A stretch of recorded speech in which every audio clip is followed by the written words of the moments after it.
Sinais de Cima. Palestra realizada em 24 de junho de 1968. Neville Goddard. Os evangelistas das Escrituras, Mateus, Marcos, Lucas e João, são nomes anônimos de homens que escreveram a história da salvação. Eles introduziram personagens que nunca andaram nesta terra, mas cujos nomes são significativos. No livro de João, encontramos a história de Nicodemos.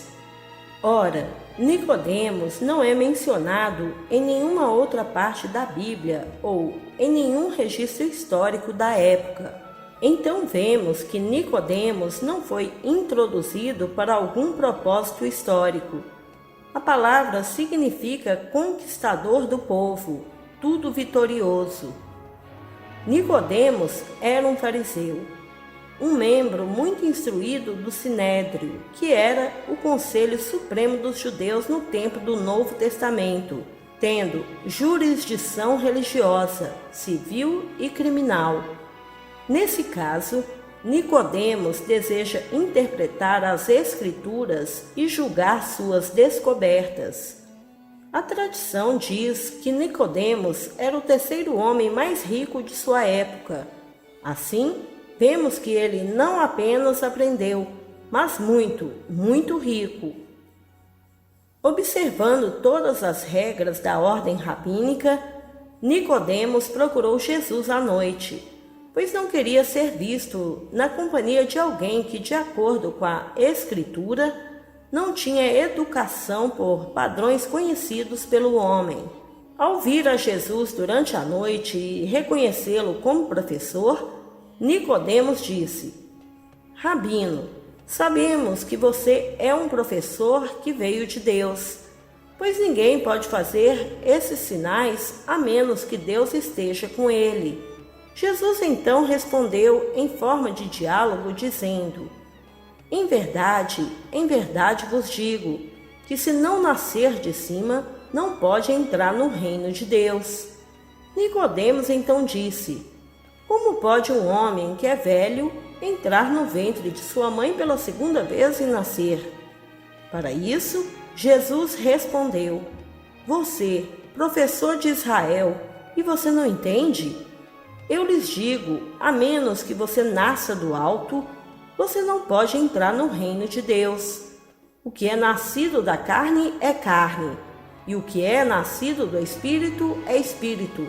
E carne e sangue não podem herdar o reino de Deus. Assim, vemos que um nascimento totalmente diferente deve ocorrer. Esse nascimento vem de cima. A palavra é anotem, e significa desde o começo, o topo. Essa mesma palavra, anotem, é usada para a túnica sem costura de que João fala como tendo sido tecida de cima. E quando Pilatos disse: você não sabe que eu tenho o poder de te crucificar e o poder de libertar você?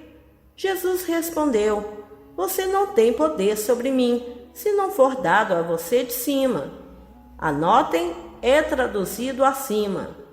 Através do Evangelho de João, a palavra anotem é posta em jogo, como ele distingue aquilo que é espírito daquilo que é carne. Ao ler o capítulo 3 de João, comece com o primeiro verso e vá até o 21. Pule para o 31 e continue para o 36. Então volte para o 22 e para o 30. Faça isso e você encontrará um fluxo no diálogo que está completamente quebrado, como está registrado agora. É como se as páginas fossem deslocadas antes da publicação. As palavras pertencentes a Jesus fluem do versículo 10 ao 21 e depois continuam nos versículos 31 a 36, como está escrito agora. palavras foram colocadas na boca de João Batista que não pertencem a elas. Nicodemos foi introduzido quando o evangelista buscava uma maior compreensão do significado de Jesus. A imagem de Deus que deve ser implantada no indivíduo. Existe um intervalo entre o implantar da palavra de Deus e sua erupção. E quando essa erupção acontece, tudo o que Jesus registrou se desdobra em uma experiência presencial de primeira pessoa, fazendo desse indivíduo o Filho de Deus por natureza, para ser usado como um agente para implantar a ideia de que os homens podem se tornar filhos de Deus.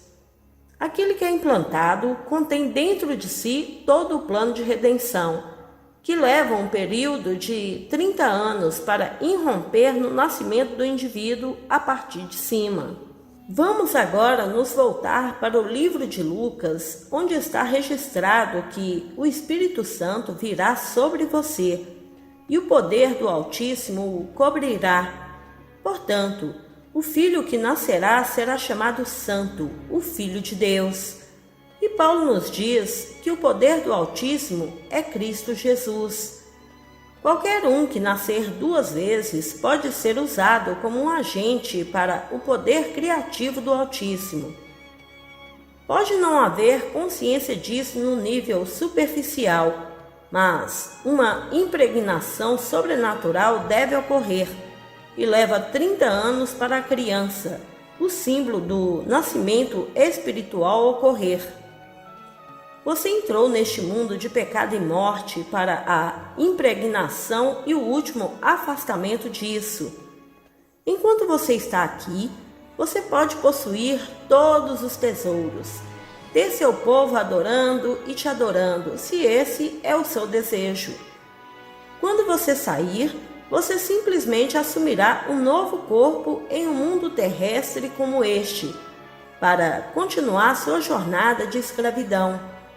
Isso você fará repetidas vezes, até sua impregnação sobrenatural e seu nascimento espiritual. Então, você partirá deste mundo e entrará em um completamente diferente, pois, após a implantação, uma metamorfose ocorre dentro de você, assim como uma lagarta que se agarra a uma folha e não pode se mover além dela.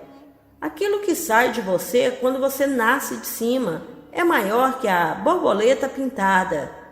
Nesse novo corpo, você se move para um mundo totalmente diferente.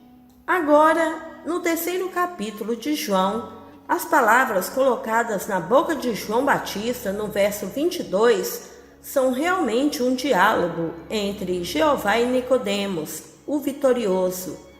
Experimentando aquilo que não encontrava em um livro, Nicodemos buscava uma compreensão mais completa do significado da palavra Jeová ou Jesus, que só pode vir através da revelação.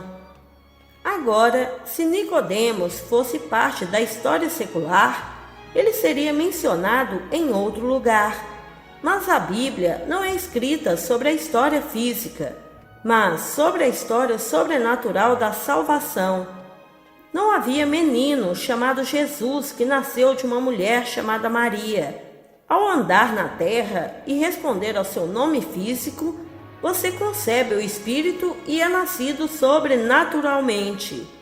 Nicodemos personifica os católicos, protestantes e judeus de hoje, aqueles que mantêm viva qualquer crença em um Deus externo. Acreditando que, por causa da sua origem social, educacional ou financeira, ele não deveria ser visto com certas pessoas. Nicodemos procurou alguém que pudesse tirar sua cegueira, porque estava tão ansioso para entender. Sua declaração: Rabi, percebemos que você foi enviado por Deus, pois ninguém pode fazer esses sinais a menos que Deus esteja com ele. É seguido por essas palavras que, aparentemente, não estão relacionadas a nenhum sinal. A menos que você nasça de cima, você não pode entrar no reino de Deus. Então Jesus usa essa frase: onde o vento sopra onde quer, e você ouve o som dele, mas não pode dizer de onde vem ou para onde vai, assim é com todo aquele que é nascido do Espírito. Isso é verdade, pois a visão vem tão de repente, assim como o vento, como é uma experiência espiritual. E se você concebesse a palavra 30 anos atrás, seu nascimento de cima poderia vir esta noite. Agora, vamos nos voltar para o outro lado deste princípio, que é a lei da colheita idêntica. Dizem-nos que, seja o que for que desejemos, quando acreditarmos que já a recebemos, nós o faremos. Essa promessa é baseada na premissa de que imaginar cria realidade. Não há nada que você não possa se tornar ou ter como um fato objetivo, se você acredita que já o possui. Nenhuma restrição ou condição foi colocada sobre o poder da crença. Se você negar a evidência de seus sentidos, suspender sua razão e se convencer de que você é agora a pessoa que você quer ser, você se tornará isso. Pergunte a si mesmo como seus amigos o verão se você incorporasse a ideia que deseja. Seus verdadeiros amigos se regozijariam, não é? Então, se essa afirmação no livro de Marcos for verdadeira, tudo o que você tem que fazer é persistir em acreditar que sua suposição é verdadeira e ela endurecerá em verdade. Eu não me importo com o que o mundo lhe dirá. A imaginação cria sua realidade. Todos esses preceitos devem ser aceitos literalmente, pois são literalmente verdadeiros. Que pessoa acredita verdadeiramente que nasceu para ser o que é hoje? Ele pode ter nascido em uma família de grande riqueza e sendo cercado por ele. Ele considera a riqueza como certa, mas isso é uma suposição. Ele pode até acreditar que tem direito a isso. Mas, se você entrasse na sua árvore genealógica, descobriria que seu pai ou seu avô tiveram uma visão que se tornou sua realidade. E se aquele que nasceu na riqueza não conhece o princípio que o sustenta, ele pode perder o dinheiro e nunca mais recuperá-lo. Mas você que sabe que tudo é baseado em uma suposição, percebe que ninguém pode tirar nada de você que você realmente quer. Pegue tudo o que tenho, mas deixe-me com conhecimento de como eu recebi em primeiro lugar, e vou reproduzi-lo novamente pela semente do pensamento contemplativo. Isso é afirmado tão claramente no 11º capítulo do livro de Marcos. Tudo o que você deseja, creia que você o recebeu e você o fará. Essas palavras são colocadas na boca de alguém chamado Cristo Jesus, que disse: eu sou a verdade. Se Jesus Cristo apenas fala a verdade, você crerá nele? Viva suas palavras, aceite com fé o que você não entende e aplique o que você faz. Como você se sentiria se o seu desejo fosse verdade? Pegue o sentimento e sustente-o. Persiste em sua suposição, e de uma forma que ninguém sabe, isso se tornará verdade para você. Se você recebesse dinheiro suficiente para cuidar de todas as suas despesas este mês, mas não conhecesse esse princípio, você permaneceria em necessidade e teria que ser devolvido novamente. Nenhum indivíduo ou país é rico o suficiente para dar para sempre. Aqueles que recebem devem ser informados sobre como se tornar um doador. Eu recomendo que você seja importante, que você é desejado, que você está contribuindo para o mundo, pois, à medida que você faz, você se move para um nível mais alto de si mesmo. O político pede que você vote nele, alegando que, se fizer isso, ele cuidará de você. Ele sabe que está mentindo, mas a pessoa comum, condicionada como ele é, aceita essas palavras e perpetua o estado. Não há prisão forte o suficiente para mantê-lo atrás das grades quando você conhece este princípio. Em São Francisco, cerca de 10 anos atrás, eu estava ensinando uma audiência de aproximadamente 1000 pessoas, quando uma senhora se levantou e disse: "Meu irmão está no exército. Não sei o que ele fez, mas sei que ele foi processado pelo tribunal e sentenciado a 6 meses de trabalho forçados. Neville, se eu acredito em você, não posso libertar meu irmão?" Eu disse: "Sim, mas apenas na medida em que você está convencido de que ele está livre." Uma semana depois, esta mesma senhora se levantou e disse essa história. Acreditando na semana passada, quando voltei para o meu apartamento no 2º andar, sentei-me na minha sala e imaginei que ouvia a campainha. Então, corri escada abaixo, abri a porta da frente e joguei meus braços ao redor do meu irmão. Ensaiei essa cena várias vezes até conseguir ouvir a campainha tocar, sentir o corrimão na mão direita e os pés descendo as escadas. A maçaneta da porta ficou solidamente real em minha mão e pude ver, tocar e sentir a presença do meu irmão antes de parar de imaginar. Na noite de quarta-feira passada, enquanto eu estava pensando no retorno do meu irmão, a campainha tocou e eu soube imediatamente que era ele. Corri pelas escadas, abri a porta e lá estava meu irmão. Ele me disse que o exército havia revisado seu caso e mudado seu julgamento, libertando-o com uma honrosa dispensa. Isso era um sinal do poder de Cristo operando nela. Ela acreditava na palavra e amava seu irmão profundamente.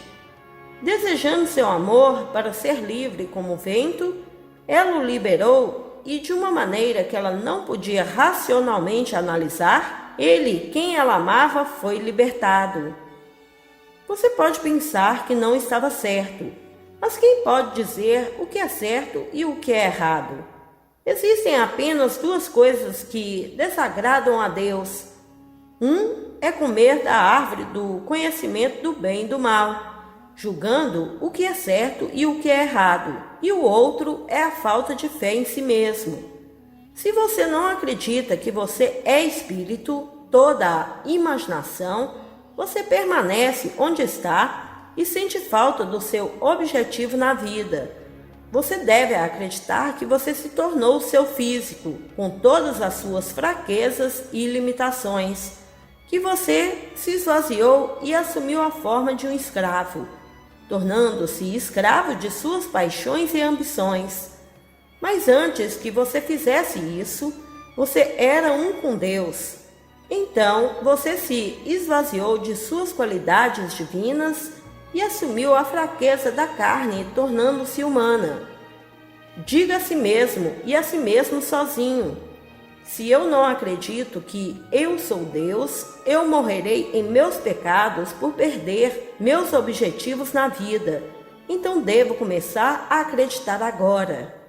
E porque todas as coisas são possíveis para Deus, elas são possíveis para mim. Vou começar acreditando que sou a pessoa que quero ser. Acredito que meus amigos são o que eu gostaria que fossem, e não comam mais da árvore do conhecimento do bem e do mal. Tente pensar em cada pessoa como alguém que está destinado a ser filho de Deus pela graça. Alguém que está destinado a ter união com um filho de Deus por natureza. Quando alguém nasce de cima, ele é um filho de Deus por natureza. Noite após noite, ele entra no mundo espiritual, onde desempenha o papel do garanhão, plantando a semente de Deus em todos os que são chamados pelo seu Pai. 30 anos depois, aquela semente que carrega em si o padrão de redenção irrompe dentro do indivíduo e ele é redimido. Primeiro, ao acordar no túmulo do seu próprio ser, encontrando o símbolo de seu nascimento individual, e depois descobrindo a paternidade de Deus. Isso é seguido por seu corpo espiritual, sendo dividido de cima para baixo, e a pomba descendo e selando a palavra com as palavras: Tu és o meu amado filho, a quem me comprazo.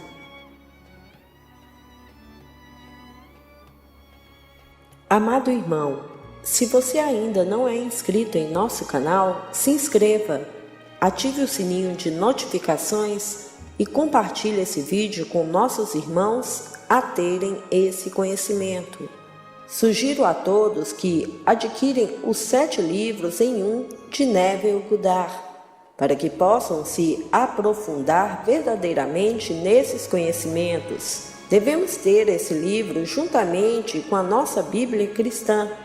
Esse livro tem toda a informação que todos necessitam para compreender a Bíblia. Clique no link abaixo, na descrição desse vídeo, e adquira agora o livro impresso O Despertar da Consciência, ou poderão adquirir os 7 e-books digitais ou mesmo adquirir o pacote completo que está com um valor sensacional. Adquira agora para que possa ter o discernimento que tanto almeja, passo a passo nos 7 livros. Muita paz e luz a todos. Namastê.